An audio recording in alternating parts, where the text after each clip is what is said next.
If you were a 2000s kid like me, chances are your Saturday mornings consisted of scrubbing Fidel Castro's toilets with your own toothbrush.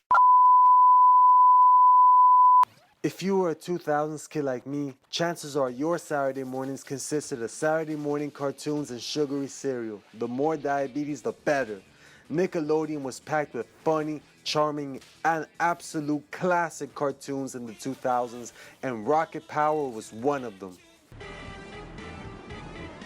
Rocket power!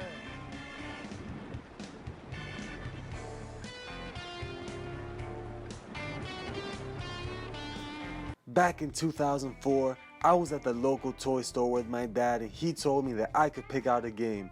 I handed him a copy of Rocket Power Beach Bandits for the GameCube.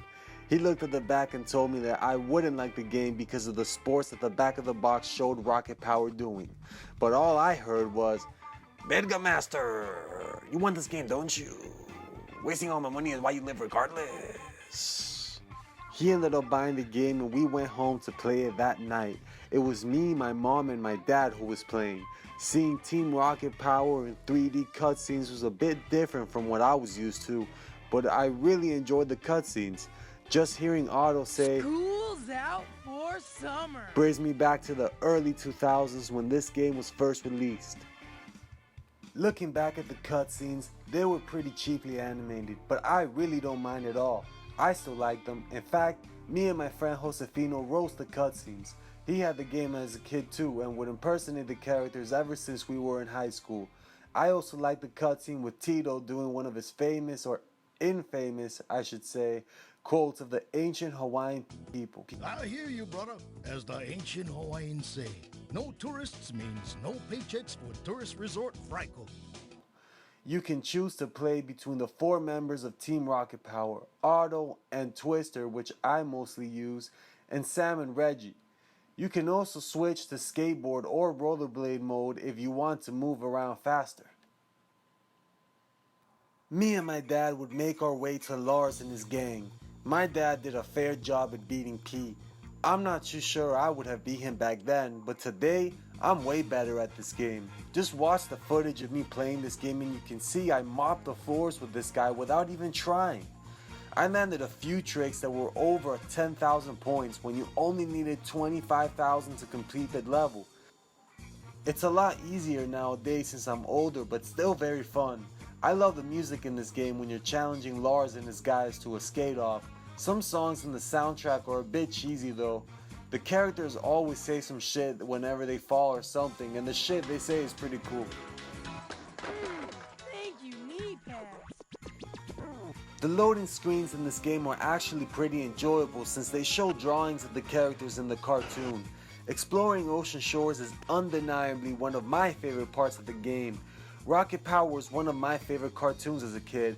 I stopped watching cartoons around the time I turned 20.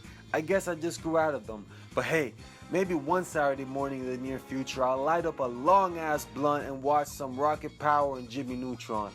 Tak shows up in some cameo appearances in the game. I ended up getting Tak for the GameCube soon after this game.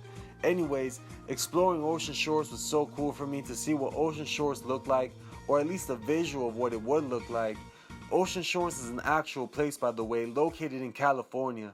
Being able to see the Shore Shack, Raimundo's Rent, the computer store where the geek practically lives, and Madtown where the Jamaican guy hangs out at and hosts tournaments is very satisfying.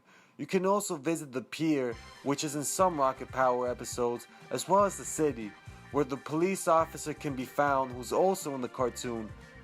The town was a very fun place to explore for me as an adolescent, but the pier was absolutely gorgeous. I would run around the pier, skate around. I would go up to the lighthouse and stare at the sky and the water. That gave me then, and still to this day, a feeling of a 2000s kid. A 2000s Nickelodeon kid. Oh, the memories. I would mess around and sometimes be able to go on top of the roofs of the pier and just skate on the roofs, jumping around from roof to roof. Back in middle school, I once told my friend this NPC in the game looks exactly like one of the teachers we had, and we were laughing so hard because it was true. As the game progresses, you end up having to collect mierda like silver tokens or random parts, along with fighting robots with a hockey stick. These parts of the game were pretty boring to me. I just wanted to skateboard or at least do the missions that are in Ocean Shores, which were all really fun to me. If you want to revisit a level you already beat, you can do so in the zine. The zine was the weekly magazine that Reggie and Sam were in charge of writing in the cartoon. As a kid, I would play levels on the zine when I got stuck with the story or just wanted to play the same level over and over again or just go back to get some golden tokens that I missed.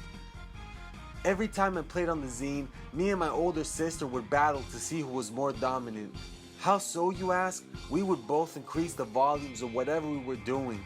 I would increase the volume of the TV while she would increase the volume of the computer she was using. We would take turns outdoing the other. One level on the zine I liked playing over and over again as a kid was the water park level. I actually played this game a lot more in high school than in elementary and middle, surprisingly. I loved the game back then and still do. Back when I was a teenager, I spent a whole night replaying the bumper carts level on the zine over and over again because I liked it so much. I used the D-pad to control where I was moving since my GameCube's joystick was missing the rubber that prevents her thumbs from leaking precious blood. I preferred the missions in the Ocean Shore area. One notable one I enjoyed watching when my dad was playing through the story mode was when you had to pick up all the stink bombs that Lars left around the city. Finding Eddie, the Prince of the Netherworld's masks, and delivering the Shore Shack's food were also very memorable. My dad would use Twister to take pictures of evidence of Gotham stealing sand on Twister's camcorder to take it back to Officer Shirley. That was one of the less ass missions that included fighting robots. Oh, and the zipline mission. It was New Year's of 2004 going on to 2005. My childhood friends were over as well as my cousins who were also my friends. It was late as hell and we were playing the zipline mission trying to pass that damn level. Back in 2005, my sister threw a party with other teenagers and they were filling up balloons with water and throwing them at each other, and filling up balloons with piss and throwing them at passing cars. I had came home with my dad to the party and I turned on rocket power and started attempting to do the level where Sam had to use his wit to solve the puzzle of the game. Just rocket power beach bandits and balloons full of piss. Who can forget the extras videos that were a staple in Nickelodeon games in the early 2000s? These videos were trailers used to advertise other Nickelodeon games. Remember, this was before YouTube, and these trailers were fucking awesome. I really wish Nickelodeon did this in their newer games. Then again, I don't play modern Nickelodeon games because modern Nickelodeon games suck ass now. And also I wouldn't be into them anyway since I don't watch cartoons anymore. The multiplayer mode in this game is decent at best. It can provide some fun, but it's no F-Zero X of course. I played this multiplayer throughout the years on a few different occasions. Like I said, it's decent at best. We mostly played the regular mode. The bumper carts, Madtown skateboarding, and hoverboard skateboarding were the only ones worth ever going back to, but only if the game is already in your GameCube. I would never in my life have someone over to play video games with and pull out Rocket Power and say, "Hey buddy, you want to play Rocket Power multiplayer?"